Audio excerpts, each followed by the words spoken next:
Capítulo 6: Normas, surpresas e causas. As características e funções centrais do Sistema 1 e do Sistema 2 foram agora apresentadas com um tratamento mais detalhado do Sistema 1. Combinando metáforas livremente, temos em nossa cabeça um computador extraordinariamente poderoso, não rápido para os padrões convencionais de hardware, mas capaz de representar a estrutura de nosso mundo mediante vários tipos de ligações associativas numa vasta rede de vários tipos de ideia. A propagação de ativação na máquina associativa é automática, mas nós, entre aspas, Sistema 2, temos alguma capacidade para controlar a busca de memória e também para programá-la de modo que a detecção de um evento no ambiente possa chamar atenção. A seguir, entraremos em maiores detalhes sobre as maravilhas e limitação do que o Sistema 1 pode fazer. Avaliando a normalidade. A principal função do Sistema 1 é manter e atualizar um modelo de seu mundo pessoal que representa o que há de normal nele. O modelo é construído por associações que ligam ideias de circunstâncias, eventos, ações e resultados que ocorrem com alguma regularidade, seja ao mesmo tempo, seja dentro de um intervalo relativamente curto, conforme essas ligações são formadas e fortalecidas. O padrão de ideias associadas vem representar a estrutura de eventos em sua vida e determina tanto sua interpretação como o presente, como suas expectativas do futuro. Capacidade para surpresa é um aspecto essencial de nossa vida mental, e a própria surpresa é o indicativo mais sensível de como compreendemos nosso mundo e o que esperamos dele. Há duas variedades principais de surpresa. Algumas expectativas são ativas e conscientes, você sabe que está esperando que um evento particular aconteça. Quando a hora se aproxima, você pode ficar esperando o som da porta quando seu filho volta da escola. Quando a porta abre, espera o som de uma voz familiar. Você ficará surpreso se um evento ativamente esperado não ocorrer de fato. Mas há uma categoria de eventos muito mais ampla que cria uma expectativa passiva em você. Você não espera por eles, mas não fica surpreso quando acontecem. São eventos considerados normais em uma determinada situação, embora não suficientemente prováveis para serem ativamente esperados. Um incidente isolado talvez torne uma recorrência menos surpreendente. Há alguns anos, minha esposa e eu estávamos de férias em uma pequena ilha na Grande Barreira de Corais. Havia apenas 40 quartos de hospedagem na ilha. Quando fomos jantar, ficamos surpresos de ver uma pessoa conhecida, um psicólogo chamado John. Nós nos cumprimentamos calorosamente e comentamos a coincidência. Joe foi embora no dia seguinte. Cerca de 2 semanas depois, estávamos em um teatro em Londres. Um espectador chegou atrasado e sentou ao meu lado depois que as luzes se apagaram. Quando as luzes foram acesas para o intervalo, vi que meu vizinho de poltrona era o John. Minha esposa e eu comentamos mais tarde.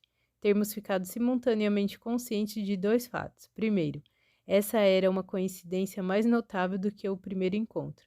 Segundo, ficamos nitidamente menos surpresos de encontrar John na segunda ocasião do que na primeira.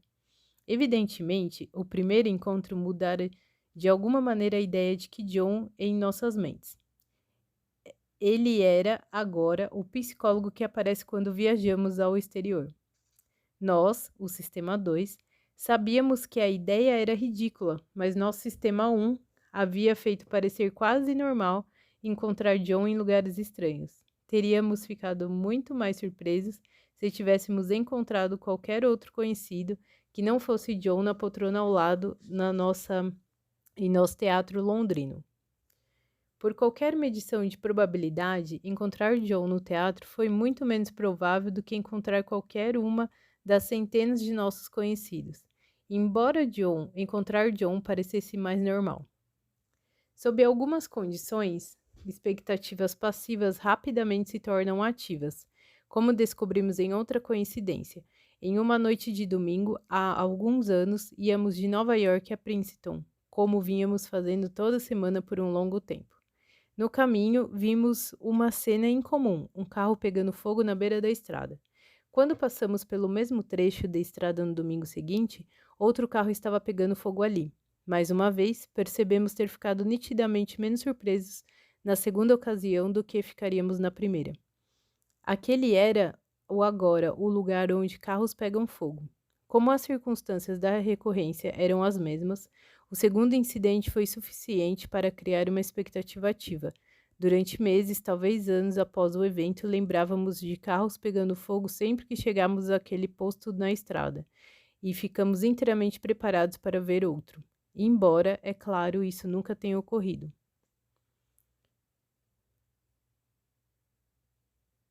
O psicólogo Dali Miller e eu escrevemos um ensaio em que tentamos explicar de que maneira os eventos vêm a ser percebidos como normais ou anormais.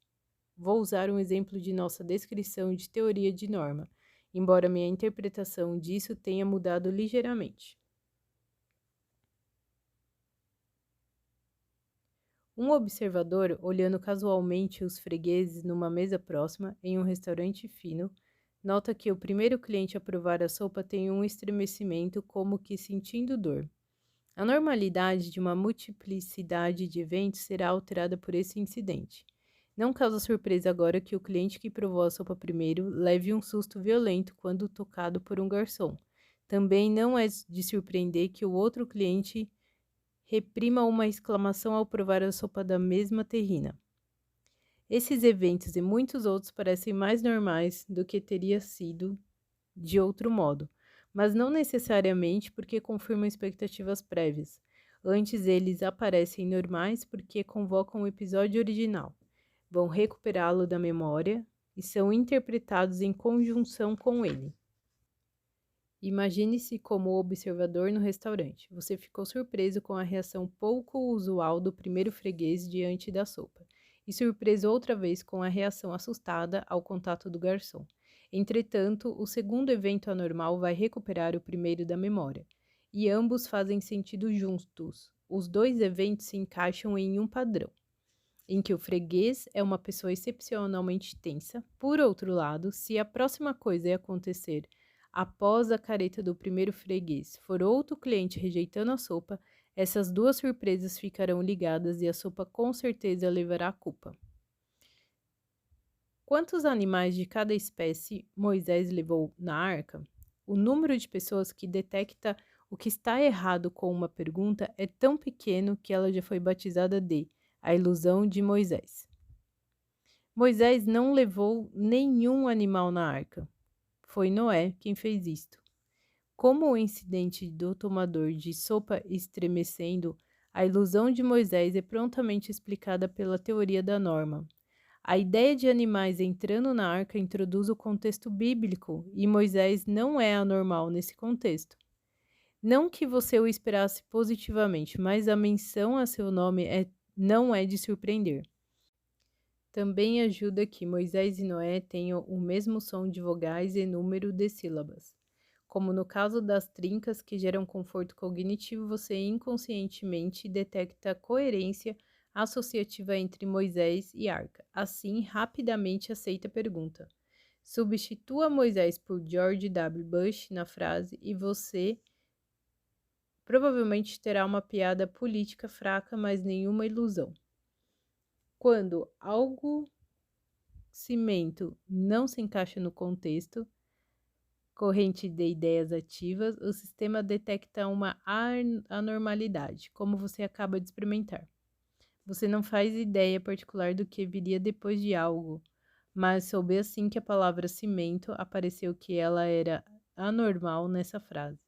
Estudos de reações cerebrais revelaram que violações de normalidade são detectadas com surpreendente velocidade e sutileza.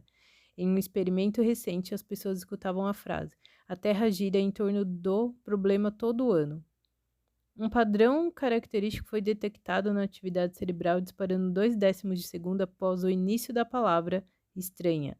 Algo ainda mais notável, a mesma reação cerebral ocorre na mesma velocidade quando uma voz masculina diz: "Acho que estou esperando um bebê porque me sinto enjoo toda manhã". Ou quando uma voz britânica aristocrática diz: "Tenho uma enorme tatuagem nas minhas costas". Uma vasta quantidade de conhecimento da vida deve ser instantaneamente exigida para lidar com a incongruência a ser reconhecida. A voz deve ser identificada como a de uma inglesa de classe alta e confortada com a generalização de que grandes tatuagens são algo incomum entre a classe média. Somos capazes de nos comunicar uns com os outros porque nosso conhecimento do mundo e nosso uso das palavras são amplamente compartilhados. Quando menciono uma mesa, sem entrar em mais detalhes, você compreende que me refiro a uma mesa normal. Sabe com segurança que sua superfície é aproximadamente nivelada e que o objeto tem bem menos do que 25 pernas. Temos normas para uma vasta quantidade de categorias e essas normas fornecem o pano de fundo para a detecção imediata de anomalias como homens grávidos e aristocratas tatuados. A fim de apreciar o papel das normas na comunicação, considere a frase: o rato grande escalou a tromba do elefante muito pequeno. Posso contar com o fato de que você tem normas para o tamanho de ratos e elefantes que não são muito diferentes das minhas. As normas especificam um tamanho típico ou médio para esses animais e contém também informações sobre o leque de variabilidade dentro da categoria. É bem pouco provável ter surgido na mente de qualquer um de nós a imagem de um rato maior do que um elefante, passando por cima de um elefante menor do que um rato. Em vez disso, todos nós, mas conjuntamente, visualizamos um rato menor do que um sapato escalando um elefante maior do que um sofá. O Sistema 1, que compreende a linguagem, tem acesso a normas de categorias, as quais especificam o alcance de valores plausíveis, bem como os casos mais típicos. Vendo causas e intenções. Os pais de Fred chegaram tarde. Os fornecedores de comes e bebes eram esperados cedo. Fred ficou furioso. Você sabe por que Fred ficou furioso? E não é porque os fornecedores eram esperados cedo? Em sua rede de associações, raiva e falta de pontualidade estão ligados com um efeito e sua causa possível, mas não existe essa ligação entre raiva e a ideia de esperar os fornecedores. Uma história coerente foi instantaneamente construída. Quando você leu, você soube imediatamente a causa da raiva de Fred. Encontrar tais conexões causais é parte de entender uma história e é uma operação automática do Sistema 1. Foi oferecida ao Sistema 2, seu eu consciente, uma interpretação causal e ele a aceitou. A história em A Lógica do Cisne Negro, de Nassim Taleb, ilustra essa busca automática pela causalidade. Ele relata que os preços das apólices inicialmente subiram no dia em que Saddam Hussein foi capturado em seu esconderijo no Iraque. Os investidores estavam aparentemente procurando ativos mais seguros naquela manhã, e o serviço de notícias Bloomberg estampou a manchete: títulos do Tesouro Americano sobem, captura de Hussein pode não conter o terrorismo. Meia hora mais tarde, os preços das apólices caíram e a manchete revisada dizia: títulos do Tesouro Americano caem. Captura de Hussein impulsiona apelo por ativos de risco. Obviamente, a captura de Hussein era o principal evento do dia, e devido ao modo como a busca automática de causas molda nosso pensamento, esse evento estava destinado a ser a explicação de qualquer coisa que porventura acontecesse no mercado nesse dia. As duas manchetes parecem superficialmente constituir explicações do que aconteceu com o mercado, mas uma declaração capaz de explicar dois resultados contraditórios não explica coisa alguma. Na verdade, tudo que as manchetes fazem é satisfazer nossa necessidade de coerência. Espera-se que um grande evento gere consequências e consequências necessitam de causas para explicá-las. Temos informação limitada acerca do que aconteceu em um dia, e o Sistema 1 é proficiente em encontrar uma história causal coerente que ligue os fragmentos de conhecimento à sua disposição. Leia a seguinte sentença: depois de passar um dia passeando pelos lindos pontos turísticos nas ruas apinhadas de Nova York, Jane deu pela falta da carteira. Quando pessoas que leram essa breve história, junto com muitas outras, foram submetidas a um teste surpresa de memória, As palavras batedor de carteira foram mais fortemente associadas com a história do que a expressão pontos turísticos, ainda que esta última estivesse de fato na frase, enquanto a primeira não. As regras da coerência associativa nos dizem o que aconteceu.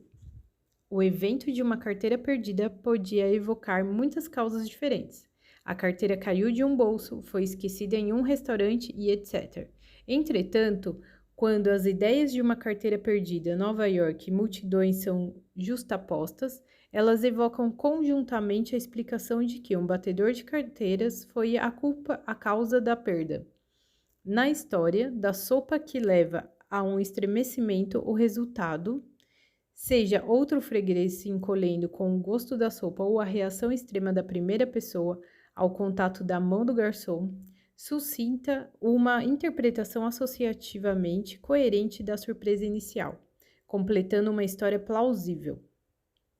O aristocrático psicólogo belga Albert Michotte publicou um livro em 1945, traduzido para o inglês em 1963, que provocou uma reviravolta em séculos de pensamento sobre causalidade, remontando no mínimo ao exame da associação de ideias empreendido por Hume. A concepção comumente aceita era a de que inferimos causalidade física de observações repetidas de correlações entre eventos. Já vivenciamos uma infinidade de experiências em que vimos um objeto em movimento tocando outro objeto, que imediatamente começa a se mover muitas vezes, mas nem sempre, na mesma direção. Isso é o que acontece quando uma bola de bilhar bate na outra, e é isso também o que acontece quando você derruba um vaso ao resvalar sem querer contra ele. Michotte tinha uma ideia diferente. Ele argumentou que víamos causalidade tão diretamente quanto vemos cor. Para defender seu argumento, ele criou situações em que um quadrado preto desenhado no papel é visto em movimento. O quadrado entra em contato com outro quadrado, que imediatamente começa a se mover. Os observadores sabem que não existe contato físico real, mas mesmo assim vivenciam uma poderosa ilusão de causalidade. Se o segundo objeto começa a se mover instantaneamente, eles o descrevem como tendo sido disparado pelo primeiro. Experimentos revelam que crianças de 6 anos de idade veem a sequência de eventos como um roteiro de causa e efeito, e elas dão sinal de surpresa quando a sequência é alterada. Evidentemente, estamos preparados desde o berço a ter impressões de causalidade que não dependem de raciocinar sobre padrões de causação. Elas são produtos do Sistema 1. Em 1944, mais ou menos na mesma época em que Michotte publicou suas demonstrações de causalidade física, os psicólogos Friedrich Adler e Marianne Simon usaram um método similar ao de Michotte para demonstrar a percepção de causalidade intencional. Eles fizeram um filme, com duração de 1 minuto e 40 segundos, em que podemos ver um grande triângulo, um pequeno triângulo e uma circunferência movendo-se em torno de uma forma que se parece com a imagem esquemática de uma casa vista de cima com a porta aberta. O observador assiste um grande triângulo agressivo intimidar um triângulo menor e uma circunferência aterrorizada.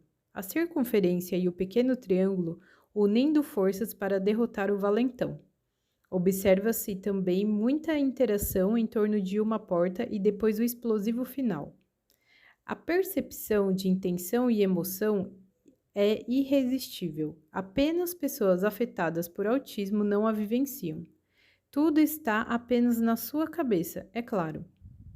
Sua mente está pronta e sempre ávida por identificar agentes, atribuir-lhes traços de personalidade e intenções específicas e ver suas ações como a expressão de propensões individuais. Aqui, mais uma vez, a evidência é de que nascemos preparados para fazer atribuições intencionais. Crianças com menos de 1 ano de idade identificam valentões e vítimas e esperam que um perseguidor siga o caminho mais direto na tentativa de capturar seja lá o que estiver caçando. A experiência de ação determinada por uma vontade livre é inteiramente separada da causalidade física. Embora seja sua mão que pega o sal, você não pensa no evento em termos de uma cadeia de causação física. Você vivencia isso como sendo causado por uma decisão que você descorporificado executou, porque quis adicionar sal à sua comida. Muitas pessoas acham natural descrever sua alma como a fonte e a causa de suas ações. O psicólogo Paul Bloom escreveu em The Atlantic, em 2005, apresentou a alegação provocativa de que nossa prontidão nada de separar causalidade física e intencional explica a quase universalidade de crenças religiosas. Ele observa que percebemos o mundo dos objetos como essencialmente separado do mundo das mentes, tornando possível para nós conceber corpo sem alma e alma sem corpo.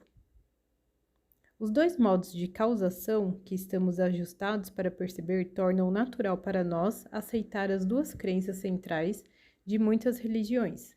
Uma divindade imaterial é a causa última do mundo físico, e almas imortais temporariamente controlam nossos corpos enquanto vivemos, e os deixam para trás quando morremos. Na opinião de Bloom, os dois conceitos de causalidade foram moldados separadamente por forças evolucionárias, construindo as origens da religião na estrutura do Sistema 1. A proeminência de instituições causais é um tema recorrente neste livro, porque as pessoas tendem a aplicar o pensamento causal impropriamente, em situações que exigem raciocínio estatístico. O pensamento estatístico extrai conclusões sobre casos individuais a partir de propriedades de categorias e conjuntos. Infelizmente, o Sistema 1 não tem a capacidade de executar esse modo de raciocínio. O Sistema 2 pode aprender a pensar estatisticamente, mas poucas pessoas recebem o treinamento necessário. A psicologia da causalidade foi a base de minha decisão de descrever processos psicológicos por metáforas de agência, com pouca preocupação com a consistência. Às vezes me refiro ao Sistema 1 como um agente com determinadas características e preferências, e às vezes como uma máquina associativa que representa a realidade por um complexo padrão de ligações. O sistema e a máquina são ficções.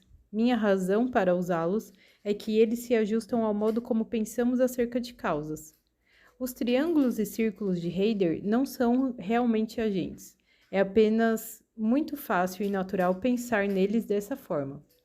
É uma questão de economia mental.